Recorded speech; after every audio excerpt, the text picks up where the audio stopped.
Hello guys, welcome to Mama V, your go-to channel for trending news, breaking updates, celebrity gist and social media stories.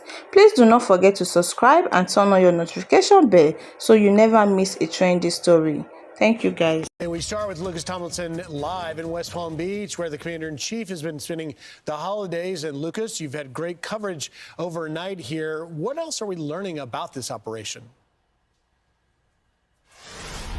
Well, good morning, Griffin. A daring operation in the pre-dawn hours in 2 a.m. local in Caracas, 1 a.m. East Coast time. U.S. Special Operations Forces flew in from off the coast of Venezuela to snatch Venezuelan leader Nicolás Maduro and his wife. President Trump announcing the news on Truth Social a short time ago. I'll read it for our viewers.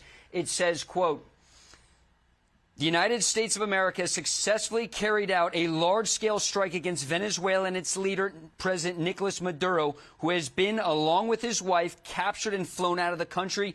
This operation was done in conjunction with U.S. law enforcement. Details to follow. There will be a news conference today at 11 a.m.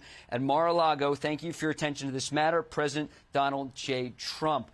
And just before the assault force arrived at Maduro's compound, you can imagine the intelligence that U.S. intelligence agency had to have to know where to send the assault force to be able to locate and grab Maduro as well as his wife. You had numerous airstrikes throughout Caracas targeting Maduro's forces at a military base in Caracas as well as an air base, also Venezuela's largest port. And this is something President Trump has been threatening for months. It started with the drone strikes on the alleged drug boats in the Caribbean and the Eastern Pacific. Over 24 to date, killing over 100 people. You saw it when U.S. forces seized, as a law enforcement matter, the oil tankers that the Trump administration said were associated with the Maduro regime. The goal is to cut off the drug and oil revenue stream for Nicolás Maduro. And for months, we've heard President Trump say that Maduro must go. And Maduro was very defiant. Despite repeated threats from President Trump, over 15 times, President Trump said he will be striking on land. Recall on Monday, we heard the president confirming that the CIA struck a target along the coast of Venezuela, destroying some of Maduro's drug boats. And again, this has been something that is not quite unprecedented. We saw in 1989 with the seizure of Manuel Noriega from Panama. This is something that the president wanted. We had not heard from President Trump, almost shades of Operation Midnight Hammer when those B-2s struck Iran. We haven't seen President Trump over the past 2 days. We heard from him on New Year's Eve. It was interesting. A reporter asked the president what his goal was for this coming year. He replied, peace. Well, for the President Nicolás Maduro, he didn't get that. Now, we did hear from Maduro yesterday, guys. He sounded like he was almost pleading in an interview done from a car, believe it or not, saying he was almost begging the Trump administration for a deal with oil. Of course, many American oil firms were kicked out of Venezuela decades ago. We've heard from President Trump in recent days saying he wants that oil back and the company's in.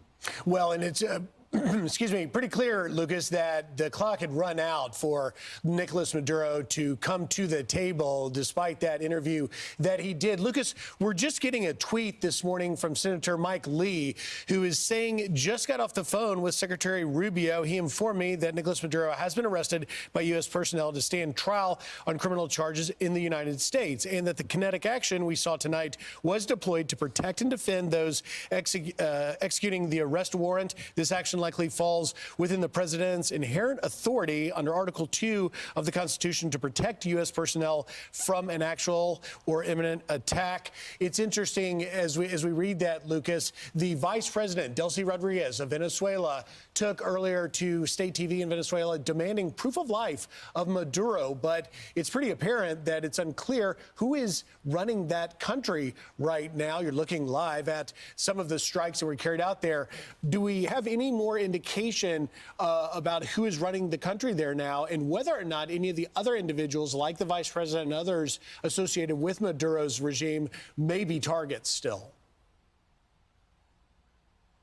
What's notable, that statement from Venezuela's vice president confirming the news from President Trump that President Nicolás Maduro and his wife were seized by that American assault force, likely either the Delta Force or SEAL Team 6, flown by the 160th Special Operation Aviation Regiment, the Night Stalkers, the most elite pilots in the world. It's notable we saw the video of those U.S. Army helicopters flying low over Venezuela under the cover of those airstrikes in darkness, that you didn't see any Venezuelan surface-to-air missiles or AAA anti-aircraft fire. And it's notable, Griff, that I spoke to Elliot Abrams, President Trump's former special envoy to Venezuela recently. He said this was a showdown between President Trump and Nicolás Maduro, and there could only be one winner.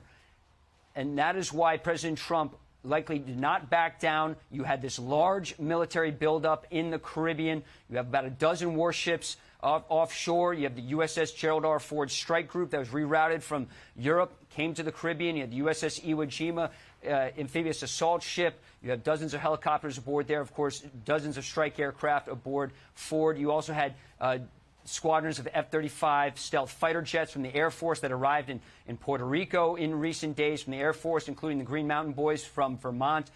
You also had the Marine Corps F-35 Bravo version also on the ground in Puerto Rico. So you had this large armada and firepower assembled. You had KC-135 refueling planes in the Dominican Republic.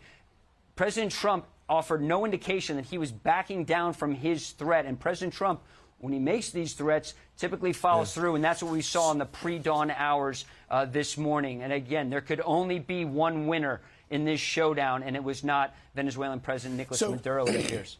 So, Lucas, real quick, we understand that that this operation was successful and is over. But do you have the sense that it is, in fact, over with and the firefight is finished? And then where do we go from here? Well, Charlie, the U.S. military likes to operate at night. The pilots would have night vision goggles. The assault force would have had night vision goggles. That is their perfect time to launch these kind of operations, is under the cover of darkness, not because most people are asleep. Likely Maduro and his wife were probably asleep when they blew up the door and grabbed him. So we've heard from Senator Lee also in that thread you just read. He says he was informed by the Secretary of State that the operation is over. It appears the goal was not just to strike the Maduro regime, and that could have almost been a distraction from the main objective, which was to snatch the Venezuelan president and his wife so they could face charges back in the United States.